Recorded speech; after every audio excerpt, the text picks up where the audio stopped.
And then, welcome back to Mirror Interpretation Todorova. Welcome back to my YouTube channel. Hello, Tima. Thank you for your wonderful questions.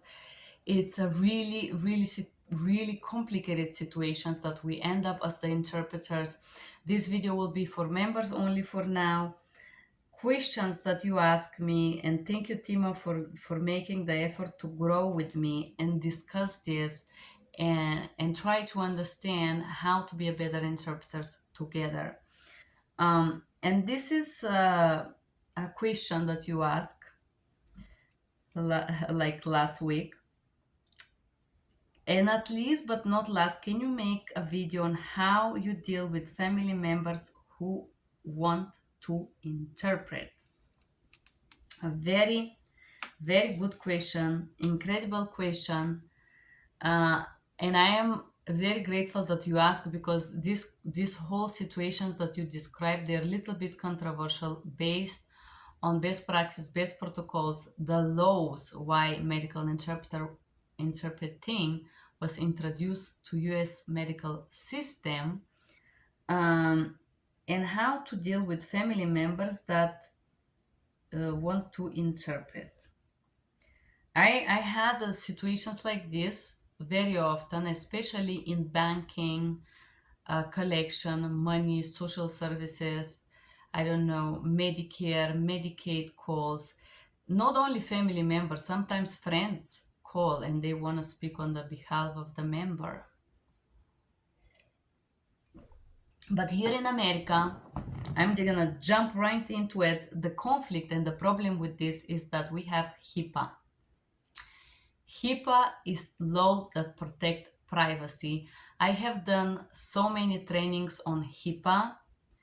I have some of them here, of course not of those, but I do HIPAA training, I would say, every year. Language Line Solution is one of the clients that make me do HIPAA, and some other clients that I have. Same training by different companies. So I will tell you why this is complicated for us as the interpreter, for you, Tima, and for you guys that watch me and are members of this channel and try to grow with me. Number one thing, it's you do not have to deal with this, because this is not your responsibility. Sometimes friends, adults want to help their friends and interpret for them. Or, for example, 21 years old child want to interpret for their mom. I'm gonna break this question in a little pre-story and clarify why in 1984 in USA there was introduced this law for interpreters in the hospital. The reason why is because there was a research made and they find out that when doctors used family members or relatives or friends to interpret, people that were not trained in medical terminology, not fully understand what was that about, they make several type of errors that results many times in perishing or in a death of humans because of lack of understanding, because the people who interpreted in the medical field were not trained to do so. This is why medical interpreting is so special in a way, because your precision of work gives somebody safety and security that they will receive the medical, I would say, the medical care that they need. So why I say you do not have to deal with this, I will clarify, because American law oblige medical facilities to use interpreters in order to avoid having this type of errors due to misunderstanding and miscommunication.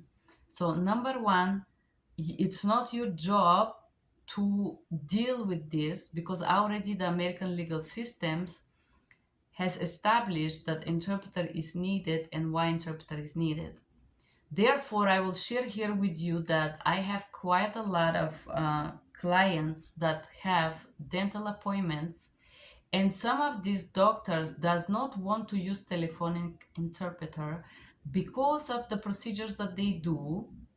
They want to have in-person interpreter, and they cancel those procedures if there is no in-person interpreter available and reschedule. I have often this.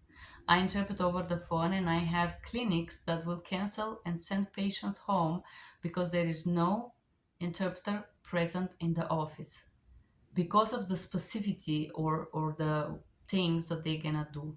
I just had a case like this last week. The daughter was 18 and the mother was with the daughter, of course, because she's under 21 and the consent is still on the mother's side. And the doctor canceled. They canceled. Although the daughter speak quite well English because the daughter is a minor. Said that if the doctors are following the rules and the laws, they would not put you in situation to decide if you interpret or no. But I have situations where sometimes they say, no, she's my mom, she wants to interpret. For example, or I'm the daughter, I want to interpret. Interpreter said, I said, excuse me, give me a moment, let's make the consent. So usually when one family member wants to interpret, for example, daughter want to speak on the behalf of the mother or vice versa, and both of them are not minor, they're more than 21 years old, they're adults. Even if it's a bank call, if it's a medical, it doesn't matter. There is the rule of the consent. The number one step is the provider will verify the patient, which is going to be first, last name, birthday, and address. Depends on what kind of call is it. Once the patient is verified, the identity verification process is over, the provider read the sequence statement. Do you, Miss, let's say, Gonzalez, allow your daughter Maria to speak in your behalf and make changes on your account during this call? This called consent. And if Miss Gonzalez she said, yes, I trust my Maria, my daughter, of course, everything, I want her to speak and explain the problem. You interpret back for the doctor the consent, and then usually you release from the call.